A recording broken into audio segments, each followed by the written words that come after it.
Hey, what it do, y'all? It's your boy E2 Blue coming back at you again. And training camp is in full effect. Well, not really. They haven't started practice yet. They don't start practice till tomorrow, but today is kind of their chill day. Um, Basically, they come in, they get their entry physicals. Guys that are rehabbing, they get the rehabs. They go see the strength and conditioning coaches and things of that nature. Um, the biggest thing come out of it is Ezekiel Elliott not being there, blase, blase. I kept saying I'm not going to really get too much into it, and I'm going to stick to that. Basically, all I'm going to say is this: he's not there. It is what it is. Business as usual, like Jerry Jones says. Keep the party going. Make sure that the rest of your players are there doing what they need to do.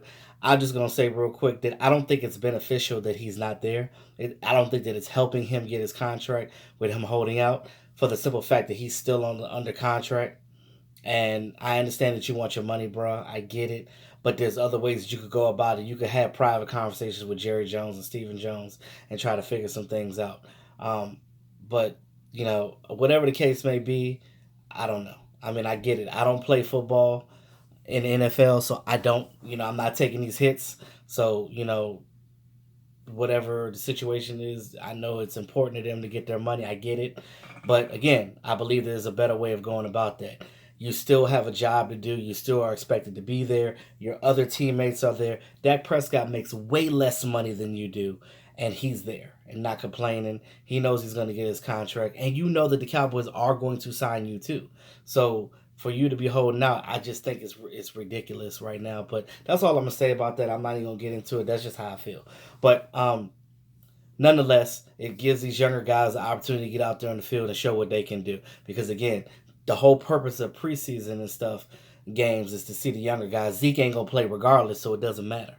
Um, but in my taking a look at discussion series, I want to talk about Daniel Wise. He's number 64 right now for the Dallas Cowboys. He is listed as a defensive end, but he really is like a three technique guy. So he's an interior defensive lineman. Now, again, right now there is a battle, a brewing right now for the Cowboys defensive line between the threes, and the ends. It's competition at every level of the defensive line right now, and I'm loving every second of it because all these guys, even the undrafted guys, got some talent. They got something with them. The Cowboys were really excited about getting this guy. They actually had a draftable grade on him. He was a 30 visit. He's a local guy. He went to high school down the street from Frisco, so he knows that northern Dallas area very well. Like I said, he's a free agent out of Kansas State. For the Jayhawks, he was first team All Big 12 selection his last 2 years in school. And his whole body of work, as far as, excuse me, his whole 4 years, he posted 17 sacks and 43 tackles for loss. Now, you look at 43 tackles for loss in a 4 year span in college, that's a lot. Because again, college games are not nowhere near, it's not as many games as in the NFL. So to get that many tackles for loss, because getting a tackle for a loss means that you were right there in the backfield. That means that you have a high motor. That means you have a high IQ. You knew where the runner or the receiver was going. So again, you look at that. Those are phenomenal stats for college. Now, what can he do in the NFL? We don't know, but he's going to be a guy that I'm going to be watching in this training camp. You're going to see him on the field. He's going to be number 64, which is normally a defensive. Offensive lineman position number, but it don't matter because it's training camp. It's 90 men on the roster, and somebody's got to have a number. So somebody's got to have a weird number. So it doesn't matter. He played high school football at Carrollton, Texas, like I said, just up the road from Frisco, not too far away from the Cowboys headquarters. Fun fact about him, he is now the third member of his family in the NFL. His older brother and his father is and was in the NFL. His brother actually, Diedrich Jr., Wise Jr., um, won the Super Bowl with the Patriots last year. Their father, Diedrich Wise Sr.,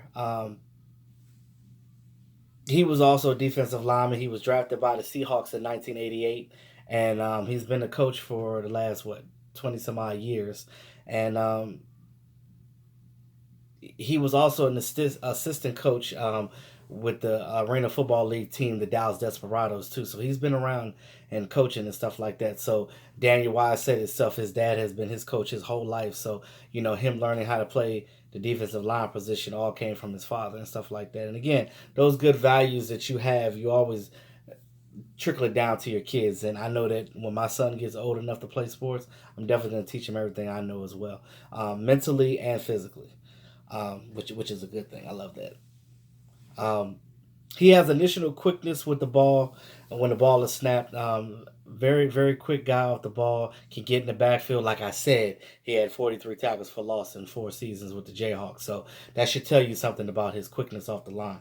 Um, he has ability to work his hands in and to be able to just take the offensive lineman and just jolt him and shock him to the point where um, he can't get his hands on him. So it's more so like he's just able to get off those blocks and just get past the offensive lineman. Like he's good with that. Very strong guy, and he definitely wins his share of one-on-one battles. Now, I do want to see him do some more things with this offense. With this defense. Hopefully, he can make the team, if not the practice squad. I'm looking at a guy like him on the field. So, again, he's going to be wearing number 64. So, you guys can check him out in training camp, watch him in practices and things of that nature. I'm definitely going to be looking at these second and third dairy guys because, again, just as much as we like the starters playing, these backups, you got to find the right backups too. Because again, with that next man up mentality, it has to be a player that's able to step up and be that. So on this segment, I'm actually going to do two guys. Um, so I'm gonna give you a twofer. So you get 2 for 1 in this one. So that was Daniel Wise. Next person I'm gonna talk about is our 6th round draft pick for this year, Donovan Wilson. I know a lot of you guys like Donovan Wilson when we got him. I know some of you wanted to get a safety for our first pick, which was our second round pick. Either Taylor Rapp or Juan Thorhill, because both of those guys were available for us at the time. But we went and got Tristan Hill. Now, we're probably going to look back on this and be like, oh, Tristan Hill wasn't a bad pickup. So I'm glad that we got him anyway. So I'm not going to say that was a bad pickup because it definitely was not. So Donovan Wilson, number 37. He's wearing number 37 right now. I think that was J.J. Wilcox's number when he was with us, too. They always like the hard-hitting safeties wearing number 37, I noticed, so which makes sense. And he's definitely a hard hitter. Number 37, he's a Cowboys 6th-round draft pick for this year. He was a defensive captain and 3-year starter at Texas A&M. So that's huge, especially at Texas A&M. Those shout out to those Aggies. Those I know some people. There's a lot of people that love A&M, so I had to give him a shout out. He posted 8 interceptions in 4 healthy seasons, and for the Aggies, and he ranked second on A&M's defense with 66 tackles last season, and added a team best 2 interceptions his last season with the college football team. Fun fact about him: he played against Dak Prescott in both college and high school. When he was with A&M, they played against Mississippi State. Now they beat Mississippi State.